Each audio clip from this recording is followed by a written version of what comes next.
जी good evening everyone, नमस्कार, आदाब। मैं सबसे पहले आई वुड से कि जो अतुल सर ने अभी बोला, I am totally taken aback. Obviously I have entered the project. मैं इस प्रोजेक्ट में आया भी इसीलिए हूँ क्योंकि जब मैं उनसे मिला तो मैंने उनकी कमिटमेंट देखी, उनकी जो डेडिकेशन है इस सब्जेक्ट को लेके एंड जो रिसर्च वर्क है उसको देखकर मैं I signed it on and instantly I said sir I love to do it. मेरे कैरेक्टर का नाम है रसूल गुलाम, बट मैं उसके बारे में आपको ज़्यादा नहीं बता पाऊँगा अभी, वो आपको देखना ही पड़ेगा। ऑब्वियसली ये एक बहुत as it says also enigma of paradise, तो ये कश्मीर के बारे में है, कश्मीर की पूरी एक जर्नी है एंड उसके अंदर एक ऐसा कैटलिस्ट है, एक ऐसी कहानी है, एक ऐसी लव स्टोरी है जो मेरी और आकांक्षा की है, मतलब रसूल और परमेश्वरी की है। और उससे काफ़ी चीज़ें ऐसी थी जो कश्मीर के अंदर हुई थी, उस बारे में भी है and that was very very interesting for me to take it on and obviously I would definitely say thanks a lot to all my producers. I think sir thank you so much because ये एक बहुत बढ़िया काम है, बहुत ही this is a very deep subject जो आज तक किसी ने कश्मीर को टच नहीं किया है उस एंगल से एंड इतना सपोर्ट देना ऐसे सब्जेक्ट को is very very very commendable, so thank you so much. किरदार को लेके तो मैं बहुत एक्साइटेड हूँ बिकॉज जैसे मेरी जर्नी रही है, अभी मैं वेब सीरीज़ कर रही हूँ और नेटफ्लिक्स के लिए कर रही हूँ, अमेजॉन प्राइम के लिए कर रही हूँ, जियो के लिए कर रही हूँ रणदीप हुड्डा के साथ। तो मेरी जितने सब किरदार हैं एक दूसरे से बिल्कुल अलग हैं और एक हमेशा एक्टर की भूख रह जाती है कि मुझे ऐसा कुछ करना है, तो मुझे ऐसा कुछ डेफिनेटली करना था। कश्मीर में मैं शूट के लिए आई हूँ अपने सॉन्ग्स के लिए, घूमने के लिए, बट कश्मीर के दिल को छू जाए ऐसी कोई स्क्रिप्ट मैंने नहीं करी कभी। और ये किरदार इतना बड़ा है, इतना कुछ है इसमें करने के लिए।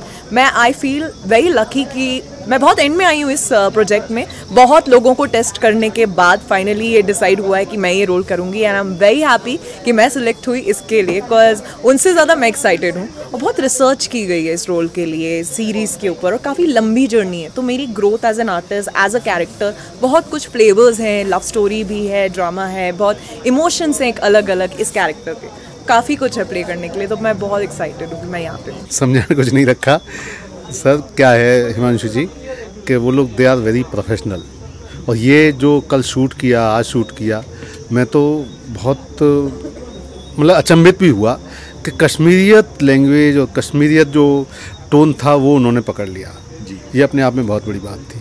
तो दे आर थोड़ा प्रोफेशनल, ये ज़रूरी था जी इस तरीके का काम करने के लिए जी। और कश्मीर पर काम करना है, और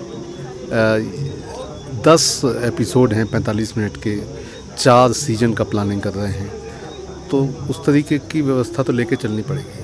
जैसे कि मैंने कहा कि हम अनफॉर्चुनेटली किरदार के बारे में तो कुछ नहीं बता सकते, पर यह है कि कश्मीरी कैरेक्टर है और बहुत ही it's a very beautiful character, बहुत इम्पैक्टफुल है, और नाम है जीनत, तो इतना मैं बता सकती हूँ। और मैं आपको पसंद आया? बहुत और अच्छा खासा रोल है, तो इसीलिए क्योंकि मैं खुद my roots are from Kashmir, my mother's side, तो इसीलिए एक बहुत डीप कनेक्शन है कश्मीर के साथ। और जब मुझे अतुल सर ने इस ऐसे किरदार के लिए मुझे ब्लॉक किया तो मुझे बहुत अच्छा लगा। I was really really happy to be a part of this project. तो मैं अतुल अग्रवाल जी से तो बहुत पहले मिली थी और मैं बहुत खुश हूँ कि मैं उस समय उनसे मिली थी जब शायद उन्होंने अपने इस कश्मीर के प्रोजेक्ट के लिए रिसर्च शुरू किया था। उस समय तो मुझे नहीं पता था कि मैं इसका हिस्सा बनने वाली हूँ, और बस इत्तेफाक से मैं उस कैरेक्टर में फ़िट आ गई हूँ। तो अभी मेरा पहला दिन है कश्मीर में। मैं हमेशा से चाहती थी कि मैं कश्मीर आऊँ, यहाँ शूट करूँ, और I am so happy really, मैं बहुत खुश हूँ। बहुत ही शॉर्ट नरेशन थी, बस ये शॉर्ट नरेशन में क्या हो गया कि मुझे लगा ये बहुत ही अलग कैरेक्टर हैं, और ये स्टोरी जो है बहुत ही, मेरे लिए एटलीस्ट बहुत ही नया स्टोरी था, तो इसीलिए वो शॉर्ट नरेशन में जो 5-10 मिनट में था मैंने हाँ बोला था। देखिए मुझे लगता है इस पूरी वेब सीरीज़ में मेन उन्हीं से शुरू होता है हर एक चीज़, क्योंकि जम्मू कश्मीर की जब हम बात करते हैं तो जम्मू कश्मीर का इतिहास ही उन्हीं से शुरू होता है और विलय से लेकर हर एक चीज़ तक। जब जम्मू कश्मीर का विलय हिंदुस्तान में हुआ उस समय अधूरा विलय हुआ था, तो वो किस तरह से किया गया और क्या उन पर मुसीबतें आई, किस तरह के प्रॉब्लम्स रही, उस समय की सियासत कैसे रही, पाकिस्तान क्या षड्यंत्र करता था, तो यहाँ से क्या प्रॉब्लम आती थी और किस तरह से वो सब चीज़ें करते थे बेचारे और कितनी मुश्किल से उनका ये दौर गुजरा, वो चीज़ बताना बड़ा ज़रूरी है लोगों के बीच में, क्योंकि कहीं ना कहीं पूरी दुनिया जाननी चाहती है कश्मीर के बारे में। और ये गर्ग साहब ने एक बड़ा डेयरिंग काम किया है कि वो ये चीज़ लाकर लोगों के आगे दिखा रहे हैं। और मुझे पूरी उम्मीद है जब ये सीरीज़ बन जाएगी तो पूरी दुनिया की जो कश्मीर के बारे में एक नोशन है वो बिल्कुल बदल जाएगी, ये मैं आपको बताता हूँ।